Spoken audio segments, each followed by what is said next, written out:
أعوذ بالله من الشيطان الرجيم بسم الله الرحمن الرحيم وأنه هو أغنى وأقنى وأنه هو رب الشعرى وأنه أهلك عادا الأولى وثمود فما أبقى وقوم نوح من قبل إنهم كانوا هم أظلم وأطغى صدق الله العظيم۔ سورۃ النجم کی آیت نمبر 47 تک ہم پڑھ چکے ہیں۔ آج آیت نمبر 48 سے درس ہو رہا ہے۔ اس سے پہلے والے درس میں ہم یہ پڑھ کر آئے ہیں کہ حضرت موسیٰ علیہ السلام اور حضرت ابراہیم علیہ السلام کو اللہ نے جو صحیفے عطا کیے ان صحیفوں کا مضمون کیا تھا، تو وہی مضمون چل رہا ہے۔ اس کا کچھ حصہ کل ہم نے پڑھ لیا تھا اور کچھ حصہ باقی ہے، وہ آگے اللہ بیان فرما رہے ہیں کہ وَأَنَّهُ هُوَ أَغْنَى وَأَقْنَى، اور ان صحف ابراہیم اور صحف موسیٰ کے اندر یہ مضمون ہے کہ بے شک وہی اغنا، وہی مالدار بنانے والا ہے، وَأَقْنَى، اور وہی فقیری دینے والا ہے، وہی فقیر کرنے والا، وہی مالدار بنانے والا، یعنی سارے اختیارات اللہ کو حاصل ہیں۔ اس سے پہلے پڑھ کر آئے تھے کہ وَأَنَّ إِلَىٰ رَبِّكَ الْمُنْتَهَىٰ، تیرے رب کی طرف ہی لوٹ کر جانا ہے، اسی کے پاس انتہا ہے۔ وَأَنَّهُ هُوَ أَضْحَكَ وَأَبْكَىٰ، وہی ہنساتا ہے، وہی رلاتا ہے۔ وَأَنَّهُ هُوَ أَمَاتَ وَأَحْيَا، اور وہی زندہ کرتا ہے، وہی مارتا ہے۔ وَأَنَّهُ خَلَقَ الزَّوْجَيْنِ، اسی نے پیدا کیا جوڑے کو، الذَّكَرَ وَالْأُنثَىٰ، مذکر کو بھی اور مؤنث کو بھی، یعنی نر اور مادہ کو، من نطفۃ، نطفے سے، اذا تمنى، جب وہ ٹپکایا جاتا ہے۔ وَأَنَّ عَلَيْهِ النَّشْأَةَ الْأُخْرَىٰ، اور یہ کہ اسی پر ہے دوبارہ اٹھانا، اسی کے ذمے ہے دوبارہ سب کو اٹھانا اور زندہ کرنا اور پھر حساب کتاب لینا۔ وَأَنَّهُ هُوَ أَغْنَى وَأَقْنَى، آگے بتایا کہ وَأَنَّهُ، اور بے شک وہی ہے، هُوَ أَغْنَى، جو مالداری عطا کرتا ہے، وَأَقْنَى، اور فقیری عطا کرتا ہے، کسی کو مالدار بناتا ہے، کسی کو فقیر کر دیتا ہے۔ کوئی شام کے وقت میں مالدار ہوتا ہے، صبح کو فقیر ہو جاتا ہے، کوئی صبح کو فقیر ہوتا ہے، شام کو مالدار ہو جاتا ہے۔ یہ سب اس نے اپنے اختیار میں رکھا ہوا ہے۔ دوسرا ترجمہ اقنا کا یہ ہے کہ یہ قنیہ سے ہے، اور قنیہ کے معنی آتے ہیں ڈھیر سارا مال، تو اب اس کا ترجمہ یہ ہوگا کہ وہی ہے جو مالداری عطا کرتا ہے، وَأَقْنَى، اور بہت مال عطا کرتا ہے۔ یہ سارے خزانے اس کے پاس رکھے ہوئے ہیں، اس کے علاوہ کسی اور کے پاس خزانے نہیں ہیں۔ جو یہ سمجھتے ہیں کوئی اور بھی ہمیں مال عطا کر سکتا ہے، کوئی اور بھی ہماری حاجات کو پورا کر سکتا ہے، ہماری مشکلات کو دور کر سکتا ہے، وہ جھوٹا ہے، وہ صحیح نہیں کہہ رہا ہے۔ وَأَنَّهُ هُوَ رَبُّ الشِّعْرَىٰ، اور بے شک وہی ہے رب الشعرا، شعرا ستارے کا رب۔ شعرا یہ ایک بہت بڑا ستارہ ہے، اور بعض حضرات نے یہ کہا ہے کہ یہ سورج سے بھی بڑا ایک ستارہ ہے جس کو اللہ تعالیٰ نے بنایا ہے، پیدا کیا ہے۔ مشرکین عرب میں سے کچھ لوگ اس کی عبادت کرتے تھے، پوجا کرتے تھے۔ دو قبیلوں کا نام آتا ہے، قبیلہ بنو حمیر اور قبیلہ بنو خزاع، یہ اس کو اپنا معبود سمجھتے تھے، اس ستارے کو، اور اس ستارے کی پوجا پاٹ کیا کرتے تھے۔ اللہ تبارک و تعالیٰ ان کی تردید فرما رہے ہیں، وَأَنَّهُ هُوَ رَبُّ الشِّعْرَىٰ، کہ وہی اللہ ہے رب الشعرا، شعرا ستارے کا بھی پروردگار۔ شعرا ستارہ اس کی ایک مخلوق ہے، اور جب مخلوق ہے تو اس کو خالق کے برابر نہ قرار دیا جائے، اس کو معبود نہ سمجھا جائے، وہ اس کی مخلوق ہے، اور اللہ کے حکم سے وہ طلوع ہوتا ہے، غروب ہوتا ہے، وہ اللہ کے حکم کے ماتحت ہے۔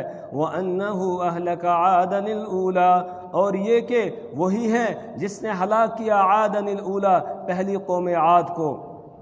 پہلی قوم عاد سے مراد حضرت ہود علیہ السلام کی قوم ہے، قوم عاد، جن کو اللہ تبارک و تعالیٰ نے بڑا طاقتور بنایا تھا، ان کو اللہ نے بڑا جسم و جثہ بھی عطا کیا تھا، اور ان کا یہ دعویٰ ہوتا تھا من اشد منا قوة، ہم سے بڑا طاقتور کون ہے؟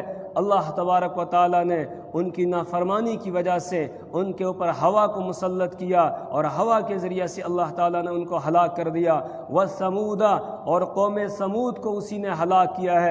قوم سمود یہ بھی بڑی طاقتور قوم تھی، جو پہاڑوں کو تراش کر کے اندر اندر حویلیاں بناتی تھی، مکانات بناتی تھی، بڑے زبردست قسم کے لوگ تھے، لیکن انہوں نے بھی وقت کے پیغمبر کی بات کو نہیں مانا، شرک اور بت پرستی کے اندر مبتلا رہے۔ حضرت صالح علیہ السلام کو اللہ نے ان کی طرف مبعوث فرمایا، صالح علیہ السلام نے ان کو سمجھایا، انہوں نے نہیں مانا، پھر ان کے اوپر بھی اللہ کا عذاب مسلط ہو گیا، چیخ کا عذاب اللہ نے ان کے اوپر بھیجا۔ اتنے زوردار آواز تھی کہ جس سے ان کے کلیجے ان کے دلوں کے اندر پھٹ گئے اور اپنے گھروں کے اندر یہ اوندے منہ پڑے ہوئے تھے۔ فما ابقا، تو اللہ نے ان میں سے کسی کو باقی نہیں رکھا ہے۔ سورہ حاقہ میں ہے فہل تری لہم من باقیہ، کیا ان میں سے تم کسی کو باقی دیکھتے ہو؟ کوئی نہیں رہا، نہ قوم عاد میں سے کوئی رہا، نہ قوم سمود میں سے کوئی باقی رہا، کسی کو اللہ نے باقی رکھا ہی نہیں۔ وقوم نوح من قبل، اور اس سے پہلے قوم نوح کو، یعنی قوم عاد اور قوم سمود سے پہلے قوم نوح کو اللہ تبارک و تعالی نے ہلاک کیا۔ انہم کانوا ہم اظلم و اطغی، انہم اس لیے کہ وہ کانوا ہم اظلم، وہ بڑے ظالم تھے، و اطغی اور بڑے سرکش تھے۔ سب سے پہلی ظلم کرنے والی قوم، سب سے پہلی شرک کے اندر مبتلا ہونے والی قوم وہ حضرت نوح علیہ السلام کی قوم ہے، جس نے شرک کی ابتدا کی ہے۔ اس لیے ان کو بڑا ظالم کہا گیا، کیوں؟ اس لیے کہ ان الشرک لظلم عظیم، شرک بہت بڑا ظلم ہے۔ تو یہ لوگ ظلم کر رہے تھے، گویا شرک کے اندر مبتلا تھے۔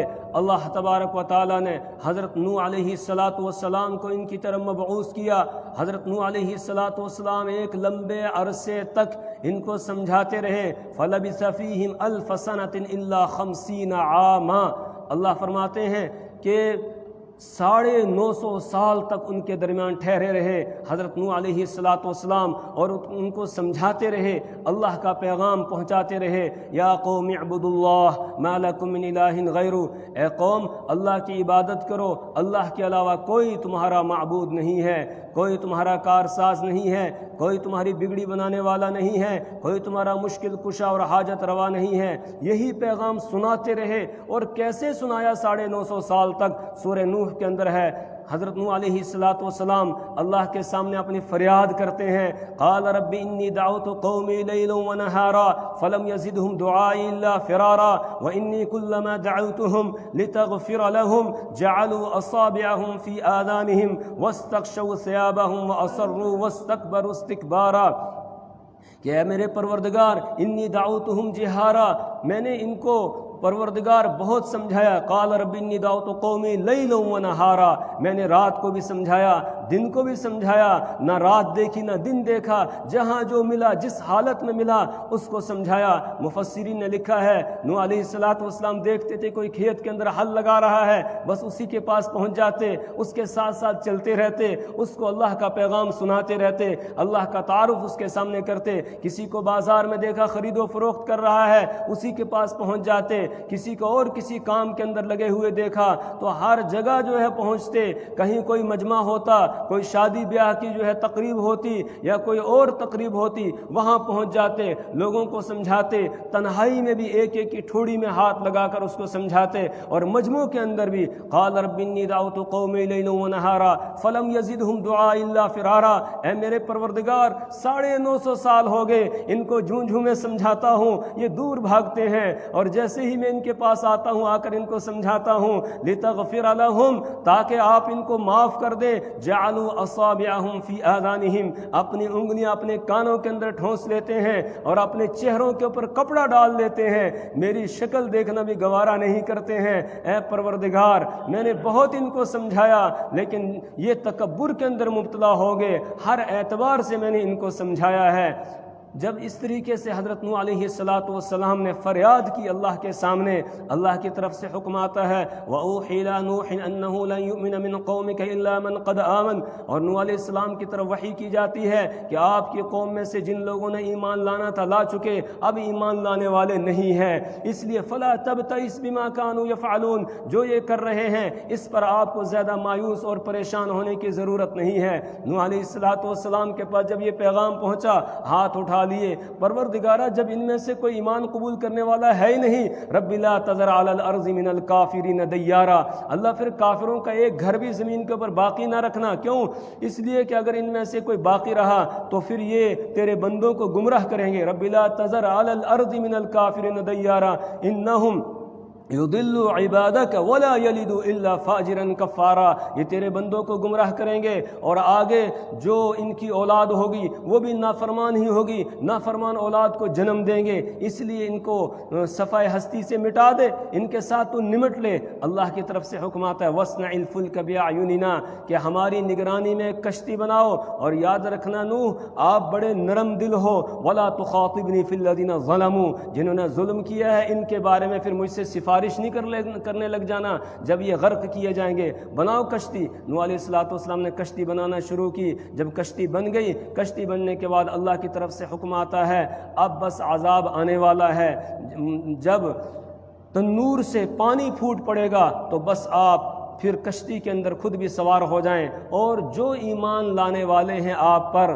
ان کو بھی جو ہے کشتی کے اندر سوار کر لیجئے۔ وما آمن معه الا قلیل، اور بہت کم لوگوں نے ایمان لایا تھا۔ مفسرین نے لکھا ہے کہ 950 سال کی محنت کے بعد صرف 80 لوگوں نے ایمان لایا تھا، صرف 80 لوگوں نے ایمان قبول کیا، باقی سب کے سب نافرمان تھے۔ وما آمن معه الا قلیل وقال اركبوا فيها بسم الله مجريها ومرساها ان ربي لغفور رحیم۔ سورہ ہود میں اللہ نے بڑی تفصیل کے ساتھ بیان کیا ہے۔ اللہ نے حضرت نوح علیہ السلام کو حکم دیا کہ آپ کشتی کے اندر سوار ہو جائیں، اور جب سوار ہو جائیں تو بس بسم اللہ پڑھ کے اس کو چلانا شروع کر دیں۔ اللہ کے نام سے ہی یہ چلنے والی ہے اور اللہ کے حکم سے ہی یہ ٹھہرے گی۔ اب نوح علیہ السلام کشتی میں سوار ہو جاتے ہیں، کشتی ان کو لے کے چل رہی ہے۔ وَهِيَ تَجْرِي بِهِمْ فِي مَوْجٍ كَالْجِبَالِ، وہ پہاڑ کی طرح بڑی کشتی تھی، 3 اس کے طبقے بنائے گئے تھے۔ سب سے نیچے جو ہے وہ جانوروں کو رکھا گیا، بیچ والے طبقے کے اندر پرندوں کو، اور سب سے آخر والا اوپر والا جو طبقہ تھا اس میں انسانوں کو رکھا گیا۔ اب وہ کشتی چل رہی ہے پہاڑ کے مانند۔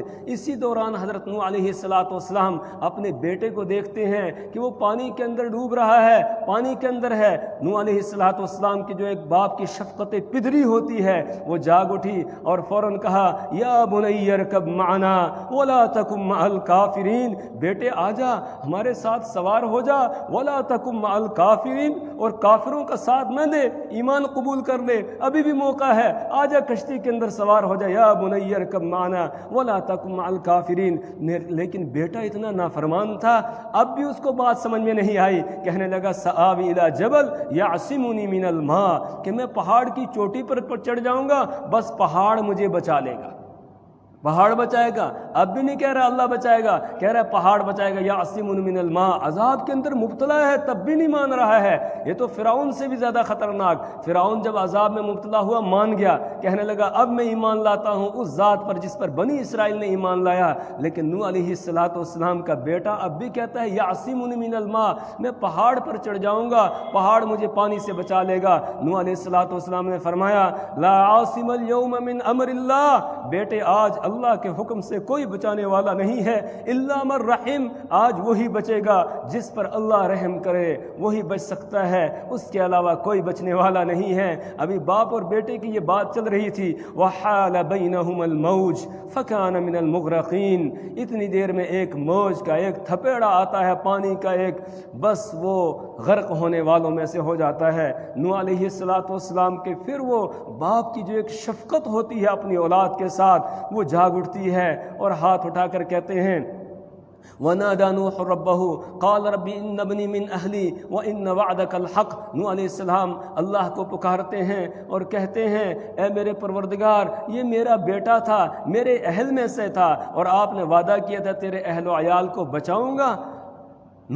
اللہ کی طرف سے جواب دیا جاتا ہے کہ یا نوح انہ لیس من اہلک انہ عمل غیر صالح، اے نوح یہ تیرا بیٹا نہیں ہے، کیوں؟ اس لیے کہ اللہ کے یہاں جو رشتے اور ناطے ہوتے ہیں وہ خون کی بنیاد پر نہیں ہوتے ہیں، وہ نظریات اور سوچ کی بنیاد پر ہوتے ہیں۔ اس کی سوچ اور اس کا نظریہ آپ کے ساتھ نہیں ملتا ہے، انہ عمل غیر صالح، اس کے کام اچھے نہیں ہیں، اس لیے یہ تیرا بیٹا نہیں ہے، اس کو تیرا بیٹا کہلانے کا حق نہیں ہے، اس لیے اس کو غرق کر دیا گیا۔ اور اے نوح، دوبارہ اس طرح کی درخواست نہ کرنا، اگر اس طرح کی درخواست کی تو کہیں ایسا نہ ہو کہ پھر نبوت ہی چلی جائے۔ نوح علیہ السلام نے فوراً ہاتھ اٹھائے اور رب سے معافی مانگنے لگے، اللہ غلطی ہو گئی، دوبارہ میں کبھی بھی اس طرح کا سوال، اس طرح کی درخواست نہیں کروں گا۔ تو اللہ فرما رہے ہیں کہ یہ قوم نوح تھی، ان سے پہلے ان کو بھی اللہ تعالیٰ نے ہلاک کر دیا۔ انہم کانوا ہم اظلم و اطغا،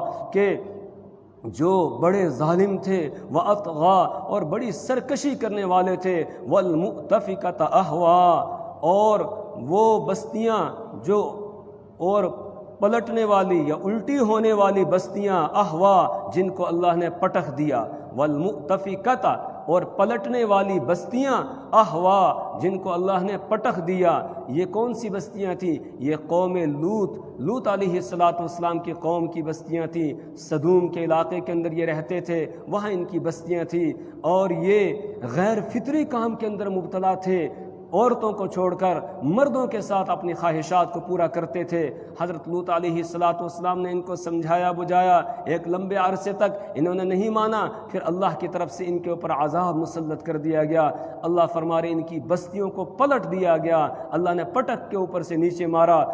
حضرت جبرائیل علیہ السلام ان کی بستیوں کو اٹھا کر اوپر لے گیا آسمان کے قریب، اور وہاں سے ان کو الٹا کر کے نیچے ڈال دیا گیا۔ فَجَعَلْنَا عَالِيَهَا سَافِلَهَا، کہ ہم نے اس کا نیچے کا جو حصہ تھا اس کو اوپر کر دیا، اور اوپر والے حصے کو نیچے کر دیا، بالکل الٹا کر دیا۔ فَغَشَّاهَا مَا غَشَّا، پھر ان کو ڈھانپ لیا، ما غشا، اس چیز نے جس نے ان کو ڈھانپ لیا، یعنی اوپر سے پھر پتھروں کی بارش ان کے اوپر برسا دی جاتی ہے۔ اللہم احفظنا، اللہ حفاظت فرمائے۔ یہ مضامین تھے جو صحف موسیٰ اور صحف ابراہیم کے اندر بیان کیے گئے۔ اب اللہ فرما رہے ہیں فَبِأَيِّ آلَاءِ رَبِّكَ تَتَمَارَىٰ، لوگوں بتاؤ تم اپنے رب کی کون کون سی نعمت میں جھگڑا کرو گے۔ یہ اللہ کا انعام ہے جو اوپر بیان کیا گیا کہ یہ سارے کام اللہ کر رہا ہے، اور ابھی تک اللہ نے تمہیں مہلت دی ہوئی ہے۔ ابھی قوم عاد، قوم سمود، قوم نوح اور قوم لوط کی طرح تم کو ہلاک نہیں کیا گیا، ابھی اللہ نے انتقام نہیں لیا، ابھی اللہ مہلت دے رہا ہے، یہ اس کا انعام ہے۔ تم اس کی نعمتوں میں سے کس کس نعمت میں جھگڑو گے؟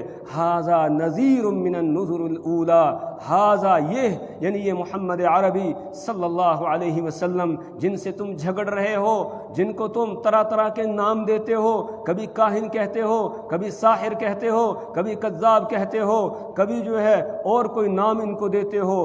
ھذا نذیر، یہ ڈرانے والے ہیں، یہ شاعر بھی نہیں ہے، یہ کاہن بھی نہیں ہے، یہ ساحر بھی نہیں ہے، یہ کذاب بھی نہیں ہے، نذیر، یہ ڈرانے والے ہیں، من النذر الاولی، پہلے ڈرانے والوں میں سے۔ یہ کوئی نئے نہیں آئے ہیں، ان سے پہلے بڑے پیغمبر آئے ہیں ڈرانے والے، ان اسی کڑی میں سے ایک یہ بھی ہیں، اور وہ جو ایک زنجیر ہے اسی زنجیر کی گویا ایک آخری کڑی ہے یہ۔ لہٰذا یہ میرے پیغمبر ہیں، یہ ڈرانے والے ہیں میرے حکم سے، اس لیے ان کی بات کو مانو، سنو۔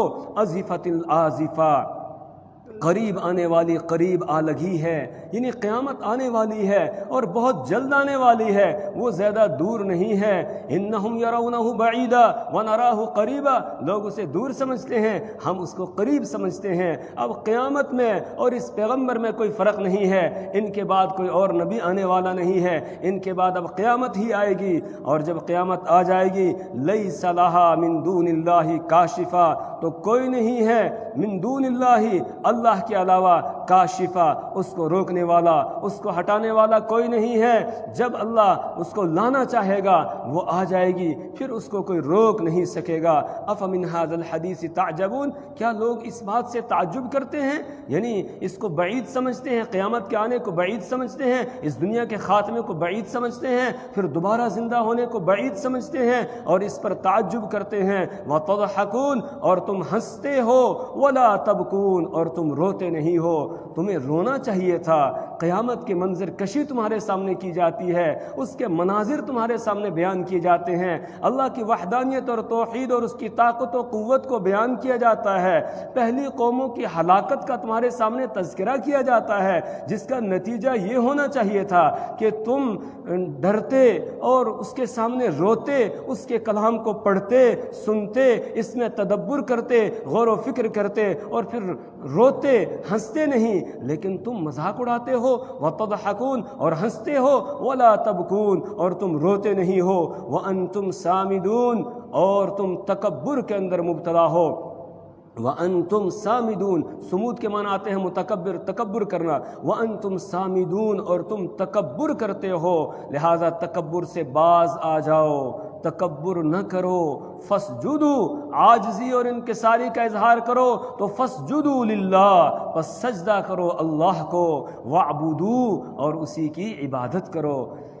یہ صورت ہے، اس کے آخر میں یہ آیت سجدہ ہے۔ جب رسول پاک صلی اللہ علیہ وسلم نے اس صورت کی تلاوت کی، سننے والوں میں مشرکین بھی تھے، ایمان والے بھی تھے۔ جب آپ سجدے میں گئے اس آیت کے آخر میں، اس صورت کے آخر میں، تو ایمان والے بھی سجدے میں چلے گئے اور مشرکین بھی سجدے میں چلے گئے۔ شروع صورت میں میں نے بتایا تھا، اور پھر حضرت عبداللہ بن مسعود رضی اللہ تعالیٰ عنہ فرماتے ہیں کہ جتنے وہ سجدے میں گئے تھے سب کو اللہ نے ایمان نصیب کر دیا تھا، البتہ ایک بوڑھا امیہ ابن خلف جس نے نیچے سے مٹی اٹھائی اور اپنی پیشانی کے ساتھ لگائی اور کہنے لگا یکفینی ھذا، مجھے بس یہی کافی ہے، اس کو ایمان نصیب نہیں ہوا، وہ غزوہ بدر میں جہنم رسید ہوا۔ باقی جو اس وقت سجدے میں گئے تھے سب کو اللہ نے ایمان نصیب کر دیا۔ اس صورت کے آخر میں اللہ نے یہ حکم دیا کہ صورت کو تم نے پڑھ لیا، اس کا زبردست مضمون ہے، بس اس صورت کو پڑھتے ہی تم سب سجدہ ریز ہو جاؤ، سجدہ کرو اور اللہ کی عبادت کرو۔ لہٰذا اس صورت کے آخر میں سجدہ تلاوت ہے۔ تو ابھی وقت ہے ہم سجدہ کر لیں سب، جو بھی سن رہے ہیں یہاں پر یا جو لائیو پہ سن رہے ہیں، تو سارے سننے والوں پر لازم ہے کہ وہ سجدہ کر لیں۔ جو بھی لائیو پر سننے والے ہیں ڈائریکٹ، ان پر بھی سجدہ لازم ہے۔ ہاں اگر کوئی بعد میں سنے گا، ریکارڈنگ سنے گا، اس پر سجدہ لازم نہیں ہے جب تک خود وہ تلاوت نہیں کرے گا، لیکن جو براہ راست اس وقت سن رہے ہیں سب پر لازم ہے کہ وہ سجدہ کر کے جائیں۔